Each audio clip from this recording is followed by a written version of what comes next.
If you have ever wondered what mediums to pair up with watercolor and which ones will give you the results you're looking for, keep watching this video as I'm going to test different ways to paint a realistic strawberry in watercolor using mixed media. Hi, I'm Françoise, and on my channel, I offer tips and tutorials to paint realistically with watercolor, oil pastels, gouache, and more.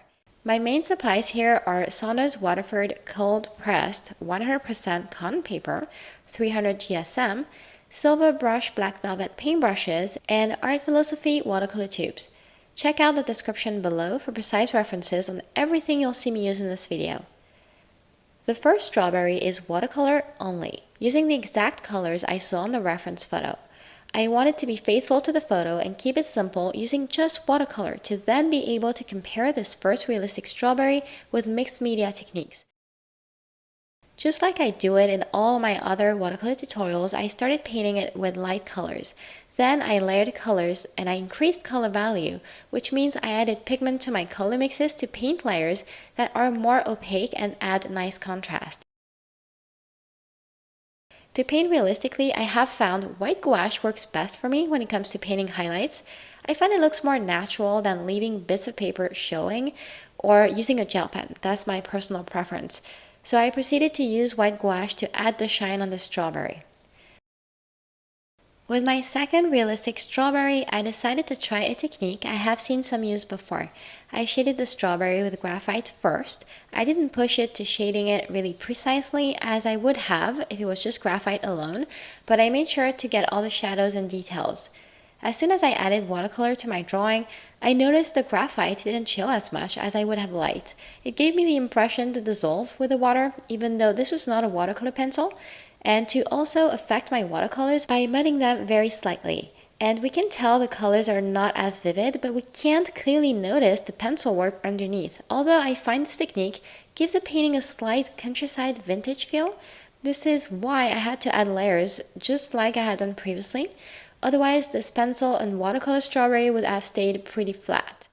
I don't think it's obvious enough, however, and I am a bit disappointed by this technique. I thought there would be less watercolor work and a stronger effect from the pencils.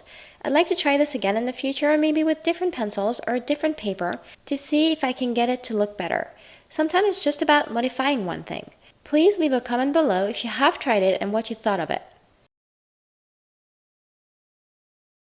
For the third realistic watercolor strawberry, I used brown ink. I shaded the strawberry with ink first in a similar way of what I did with the graphite pencils, and when I added the watercolors, the ink remained visible underneath. So if you do this, just make sure that the ink is waterproof, because if not, then you're gonna make a mess.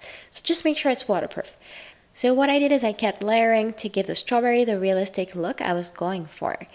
With this ink and watercolor experience, I am noticing the ink shows better than graphite pencils underneath watercolors.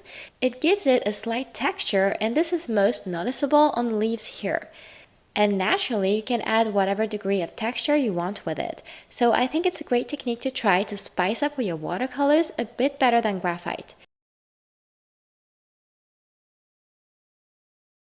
I found the effect wasn't strong enough, so I reinforced the shadows with an ink pen and highlights with a gel pen just to try.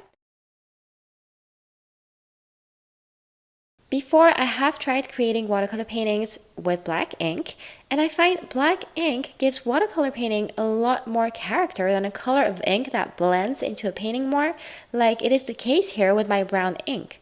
So if you're looking for character and a very visible effect, give black ink a shot. I will link a video up here I uploaded recently where you can see what I mean by more character and what it looks like to paint with black ink and then add the watercolor. I'll link it in the description as well if you want to watch it later. Now let's look at the next technique. This one only features watercolor with a small twist. I noticed that for shadows, lots of talented artists use cool colors that are not necessarily what you see on a photo.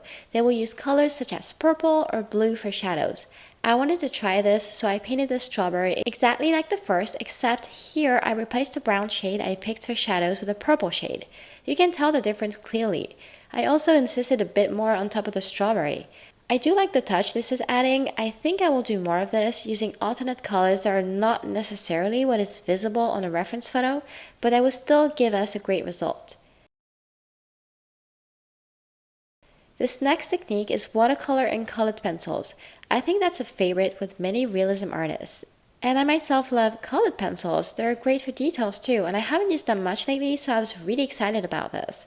I applied the watercolor like I did previously, but instead of layering with watercolor, I stopped earlier and added intensity in the colors and contrast directly with my colored pencils. I found it to be a bit difficult to get something smooth as cold pressed paper has a bit of texture to it. I think watercolor and colored pencil would look amazing on smoother watercolor paper, like a hot pressed finished paper.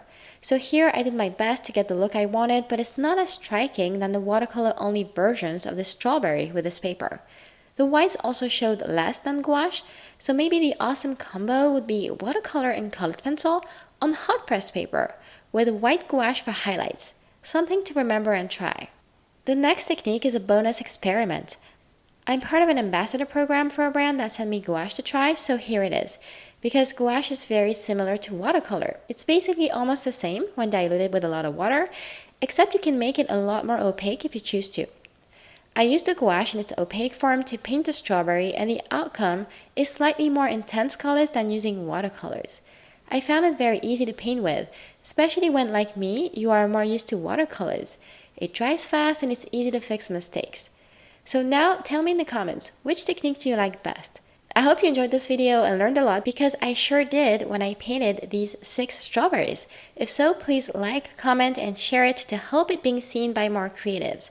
And if you're not yet subscribed, you may consider doing so and turn on notifications to stay up to date with all of my upcoming oil pastels, watercolor, and gouache videos. Thank you so much for watching and see you soon.